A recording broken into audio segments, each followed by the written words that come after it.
Some of you guys may be wondering why I'm shirtless. Y'all always think I'm trying to show y'all something that y'all haven't seen before, but that's not the case, goddammit.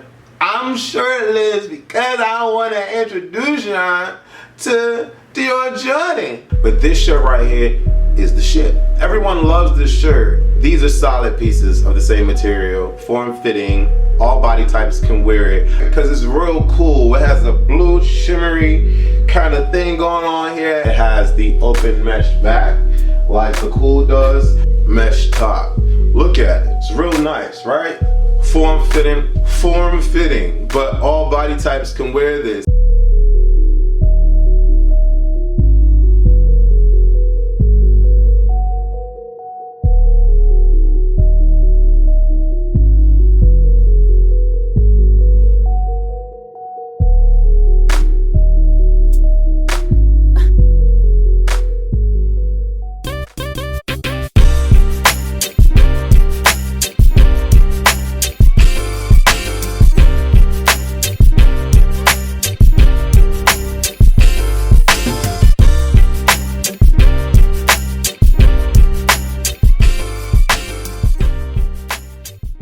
What's going on, world? I'm Wesley from A Connection TV, the network, the one channel on YouTube where we actually adopt similar connections despite our differences. What do you call a fish without an eye?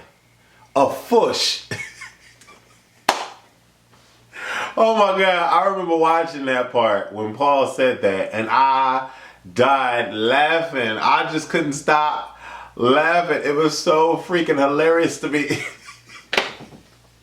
But then that was at a point where I loved Paul. I thought Paul was like the underdog because he was in an alliance with Jose and Devon, and you know, when they were back in groups and you know, their team was losing or whatever, and he was always like his back was always put up against the wall. And that when he was like up against Frank and Paulie, and he was trying to maneuver his way into their ranks. And so it was like Paul went from always being, well, literally, he was always on the block, but always being the one to get out to now sitting in final two.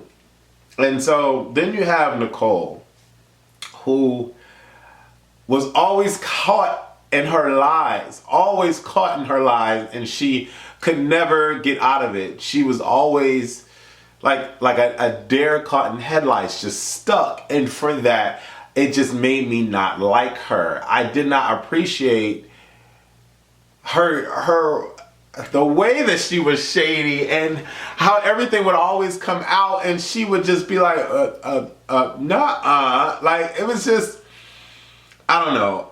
So at an early point in the game, I appreciated Paul, and at an early point in the game, I disliked Nicole and what she was bringing. I didn't even really like her that much in her last season, so it was just like, whatever, you know, she's Nicole. All the while, Paul worked his ass off to get to the end. All the while, Nicole played it like I don't even know what Nicole did, but she was always, I feel that she floated to the end and then beasted at the end. And I don't know, like, if I really had to choose who would be a winner, I would choose Paul. There were so many times where he could have just laid down and just died, but he did not. He always came back. That one moment where him and Vic played the whole entire house to make them believe the other which way, I couldn't even remember what the fuck they did, but that shit was genius. And even Vic played along. Like, there are so many instances where Paul definitely showed why he should be in that house and why he deserved to win the 500K. Even to the tail end of it, he won.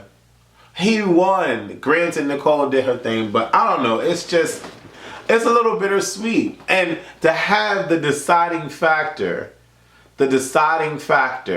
be Nicole, and you can tell, like, a lot of you guys were saying that, oh, they can't make their decisions based on personal. A lot of them broads made their decisions based on personal situations that occurred in the house. That's why I feel like if you play a loyal game to the best of your ability, you'll win everybody over. And honestly, I think Nicole played more of a virtuous moral game than Paul did, because Paul had to manipulate and play a lot of people, and it hurt him in the end because he knew about Davon getting outed, and him and Davon were supposed to be cool.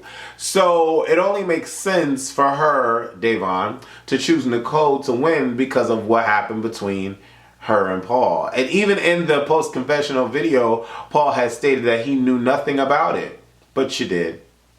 And I don't know why you think none of that was going to come out towards the end when all of the jurors got into the house. They're going to talk. They're going to let everybody know what's going on. And of course, Michelle is really going to explain a lot. Why was Michelle about to cry? Because her personal vendetta against Nicole and her not wanting Nicole to win. Why was she about to cry? I have no idea. Who do y'all want to be in the house? It's Jose or the other dude. What was his name? I don't know his name. The one that lives in the basement with his mother? Whatever. He was Jason. Jason, that's his name. He was annoying. And so was Jose. I don't know. Jose is cooler than me. So I would choose Jose to stay in the house over Jason. I don't know. There's really nothing else to say. But the fact that James is fucking terrible and a miserable ass, worthless ass player. Like, oh my God, James is the worst. There's nothing else to say about James. He sucks. And, you know, it would have been cool to be a part of Big Brother, but obviously they didn't call me to be a part of it. So I auditioned. I'm not a part of it. That would be interesting. I hope they don't make a star Hollywood Big Brother. I like the fact that real people have the opportunity to play. It only makes it more easier for me to possibly win, or possibly be a part of it. I don't know. There's not a whole lot to say. I've already expressed myself. This was an amazing season. I enjoyed it. I'm glad Frank wasn't on. Frank and Tiffany, I'm glad they were not on the freaking juror in the juror house or on the jury. But Paul should have won that. I think Paul should have won that. He really worked hard to get to the end. So I believe that Paul, if I was a part of the jury, I would have picked Paul.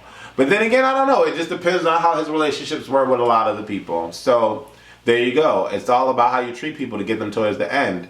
And, you know, Nicole didn't really ruffle too many feathers except for Michelle's. I'm Wesley from Incarnation TV, the network. Let me know what you guys think about the final winner. I know Paul wanted to punch her in the face.